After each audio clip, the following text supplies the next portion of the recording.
In 1979, a massive revolution in Iran brought about the Ayatollah Khomeini to power. The then Shah of Iran and his wife, Her Imperial Majesty Farah Pahlavi, were forced out of their homeland. This is them leaving at the airport. But under the Ayatollahs, the freedom that they promised never materialized. In fact, they cracked down, beating and imprisoning women who refused to wear the hijab, gay Iranians, anyone who dissents. Now the son of the late Shah, His Royal Highness Reza Pahlavi, who has been in exile, is advocating for a new future for Iran. He says he believes that the moment is now. He posted this on social media, quote, "The Islamic Republic has reached its end. It is in the process of collapsing. Khamenei, like a frightened rat, has gone into hiding underground and has lost control of the situation. What has begun is irreversible." I spoke with him moments ago, the exiled Crown Prince of Iran. Here's our talk. Crown Prince, thank you very much for joining us at this historic moment in time. It's good to have you with us. Good afternoon, Martha. Good to be with you as well. Tell me, first of all, Crown Prince, what is your understanding of what is actually the situation on the ground right now in Iran? The latest report that we have had, Martha, is that the control apparatus of the regime is almost collapsing.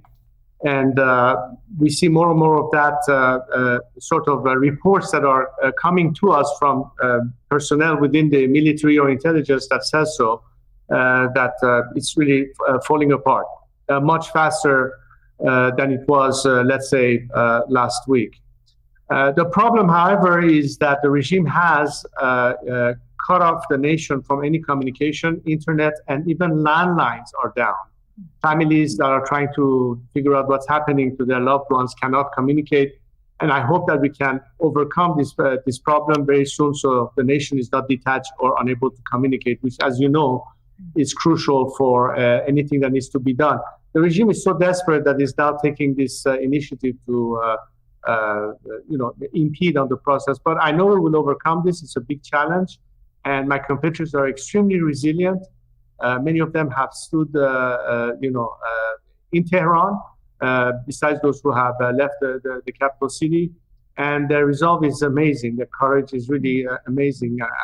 It's a shout out to them that despite all the hardship, they believe that this time victory is near. And we need that courage and that moral support that the world needs to also give us, that this time they're going to be on our side rather than continue thinking that this regime will ever provide a solution. Historic opportunity to put an end to all the problems, not just the nuclear threat, but every other thing that has been associated with this regime ever since it took over.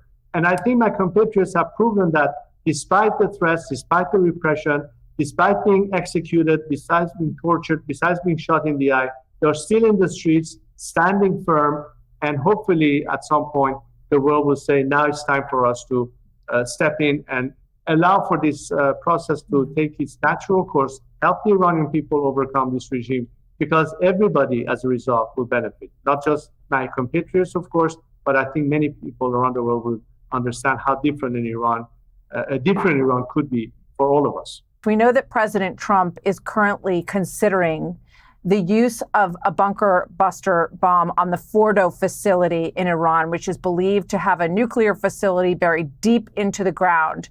What would you say to President Trump as he considers that option? One of the concerns that often is associated with hitting nuclear facilities is the risk of radiation. That could be something very important to contemplate.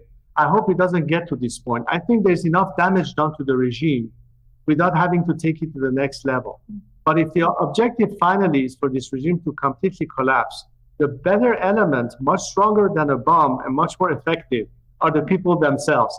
I'll tell you something, Martha. In the past 48 hours, and of course even before that, but especially as a result of this latest campaign, many elements within the military have reached out to me. They're communicating the fact that they're ready to defect, they're ready to peel away from the regime, they're willing to join with the people and demonstrate that to the people. Some elements within the intelligence sector, as well as the bureaucratic setup, we are seeing more and more defections beginning to take place, which is something that I anticipated and I have called for, because they realize that it's pointless to stay there and try to defend a regime that doesn't care about the nation, that doesn't care about our country. And there are, at the end of the day, some proud nationalists. They believe in Iran's territorial integrity. They believe that their job is to protect the nation, not to kill people under the regime's orders. So this element is one of the factors that is beginning to happen. I hope that in any consideration that we have, including President Trump, he realizes that this is something that is beginning to become more and more tangible. So I think a strategic pause might be required at some point to allow that process to demonstrate itself and allow the regime to start falling on its own weight, so to speak. And we are living these moments as I speak to you right now. So I hope it doesn't get to a point that we have to go even further. But again, I'm not a military strategist, nor am I an advisor to the president. I'm just telling you that Iranians would hope that instead of our country being targeted militarily, and as painful as it is as a patriot to see that my country has been attacked, and I've always thought that we should try to avoid at the most possible such confrontation, just because diplomacy has failed, and instead allow for the process of change at the hand of the people themselves to take place. So I hope that they consider that as a critical factor, as opposed to our only option after failed diplomacy is further military strikes. Understood. So you would not want to see the United States use this bunker buster at Fordo. Is that correct? You would discourage that? Well, I hope that as the regime is crumbling, is that enough of a factor to have neutralized it sufficient that it cannot do anything harmful, at least in the immediate? Because the whole argument about striking is because of the imminence of the regime's threat. But they've been completely dismantled. The apparatus of air defense, the apparatus of retaliation is almost taken out.